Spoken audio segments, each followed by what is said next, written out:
You're watching the Stories That Scare channel. There is no turning back now. 3 True Landscaping Crew Horror Stories. Hey everybody, I'm glad y'all stopped by.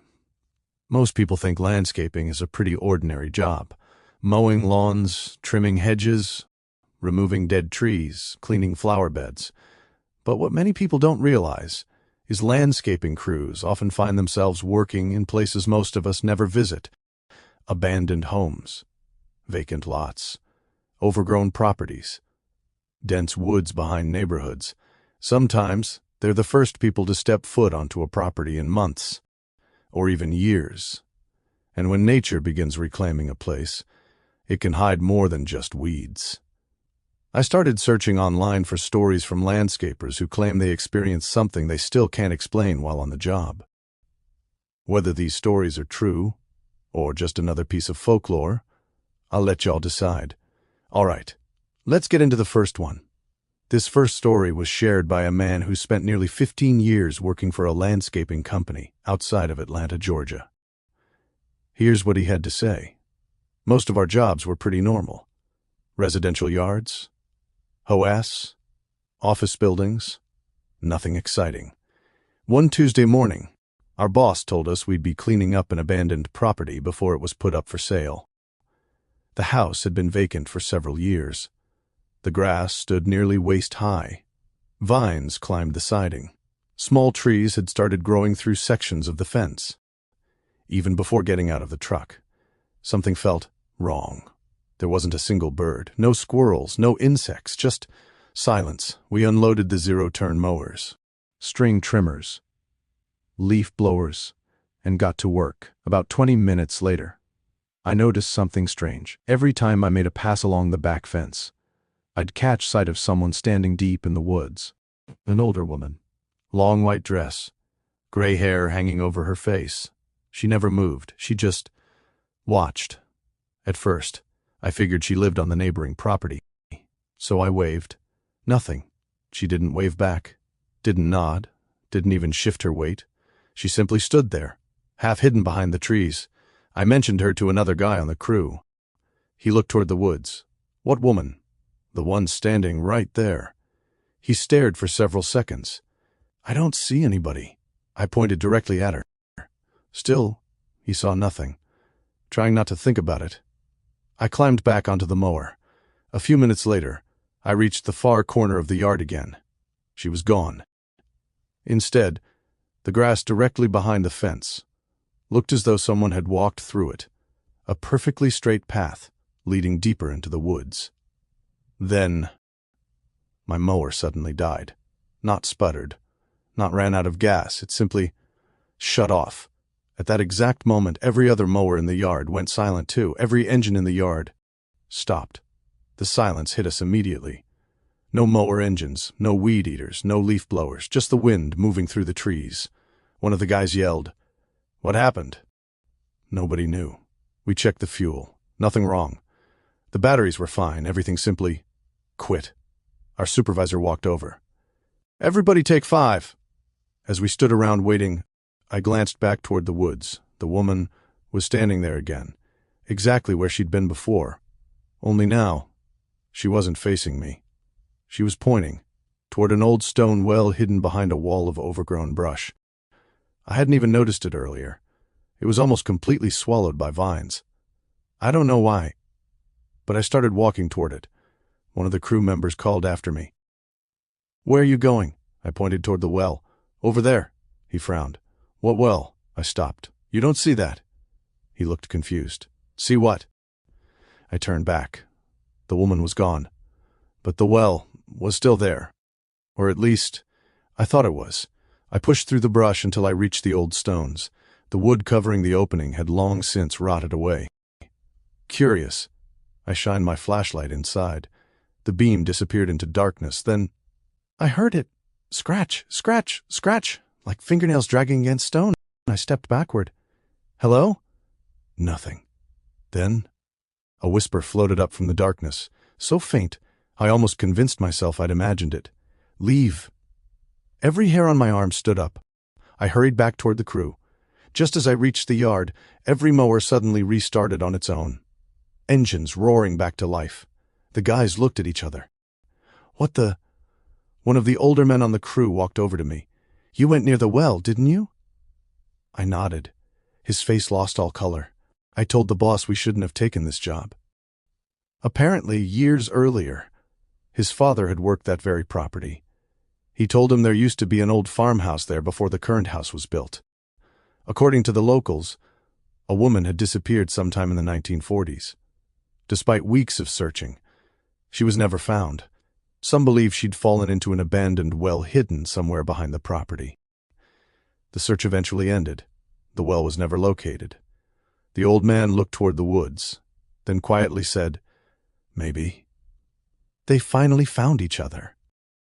I asked him what he meant. He simply replied, "The woman and the well. Maybe. Some properties don't become overgrown because they've been forgotten. Maybe nature is trying to hide something." All right, let's move on to story number 2. This next story was shared by a tree removal crew leader from Oregon. If you've ever watched a tree crew work, you know how dangerous the job can be. Chainsaws, wood chippers, falling limbs, one wrong cut can change your life forever. But according to him, the most dangerous thing he ever encountered wasn't in the tree. It was standing beneath it. I'd been climbing trees for almost 12 years. By then, very little surprised me. One rainy Thursday, our company was hired to remove a massive dead oak behind an old farmhouse. The homeowner met us in the driveway. He was probably in his 70s. Nice enough guy. But before we unloaded a single saw, he said something that caught all of us off guard. "If someone whistles, don't whistle back." A couple of the younger guys laughed, figuring the old man was joking. He wasn't. He looked each of us in the eye, then quietly repeated, "No matter what you hear, don't answer it." We shrugged it off. By 8 that morning, I was nearly 60 feet up the tree. The crew was feeding limbs into the chipper below. Everything was normal, until I heard someone whistle. 3 short notes, clear as day. It came from somewhere in the woods behind the property. I looked down. "Which one of you did that?" Every member of my crew looked up at me. Nobody said a word. One of the guys finally shouted, "We thought it was you!" Before I could answer, the whistle came again. Same 3 notes. Only this time, it sounded much closer. The old homeowner immediately stepped onto his back porch. His face turned white. He yelled, "Everybody come down! Now!" The guys on the ground backed away from the tree. I started climbing as fast as I could. Halfway down, I happened to glance toward the woods. Standing between 2 cedar trees was a man, tall, thin, wearing faded denim overalls. He wasn't moving, he wasn't waving, he was just watching us. I pointed toward him. "Who's that?" Every head turned. Nobody answered. The homeowner slowly whispered, "Don't look at him. Just keep climbing." I looked back. The man was gone. The moment my boots touched the ground, the whistle came again. Only this time, it came from directly above us. Every one of us looked into the branches. There wasn't anyone there, just empty limbs, swaying gently in the wind. Then, something heavy walked across the canopy, branch to branch to branch, without a single limb bending. Sometimes, the woods don't echo your sounds. Sometimes, they answer them. We've got one last story, and it's the one that made an entire landscaping crew quit before lunch. This last story was shared by a man who worked for a landscaping company that specialized in clearing large commercial properties before construction began. Most jobs involved removing brush, cutting small trees, grinding stumps. Nothing unusual, but every once in a while, a property had been abandoned for so long, no one really knew what was hidden beneath it. Here's what he had to say. A developer purchased nearly 40 acres just outside of Nashville. Our crew was hired to clear everything before the surveyors arrived. The property hadn't been touched in decades. Trees had swallowed old fence lines. Thick vines wrapped around rusted farm equipment. It looked like Mother Nature had completely reclaimed the land. We started just after sunrise. Chainsaws echoed through the woods. Wood chippers roared. Bulldozers pushed through thick brush. Around 10 that morning, one of the guys radioed us. "I found something." We walked over expecting an old car, or maybe an abandoned shed. Instead, we found a narrow stone staircase disappearing into the ground. Almost completely hidden beneath roots and leaves. There wasn't a house nearby. No foundation. Nothing, just stairs, leading underground.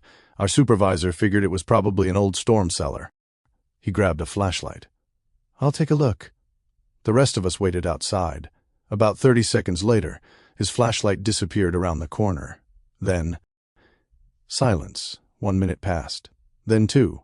Finally, one of us called down, "Rick?" No answer. Another guy shouted louder. Still nothing. We started walking toward the entrance. When Rick suddenly came sprinting back up the stairs, his face was completely drained of color.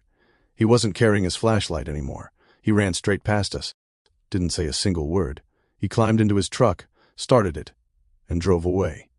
We didn't see him again for 3 days. The company sent another supervisor to replace him. When Rick finally returned, we asked him what happened. At first, he refused to talk about it. Then, after weeks of asking, he finally admitted it. He said the staircase opened into a large underground room. The walls were lined with old shelves, covered in dust. At the far end, he saw what looked like several people standing together, perfectly still. He called out. No one answered, thinking they might be mannequins. He walked closer. That's when every one of them slowly turned to face him. He said their eyes looked completely black. None of them blinked. None of them moved their feet. They simply turned, watching him. Then, all at once, they smiled. He ran before they could take another step. The next morning, the developer hired a historical survey team. They discovered the staircase wasn't a storm shelter at all. It was the entrance to a forgotten family mausoleum. Built sometime in the late 1800s. Records showed the last surviving family member died decades earlier.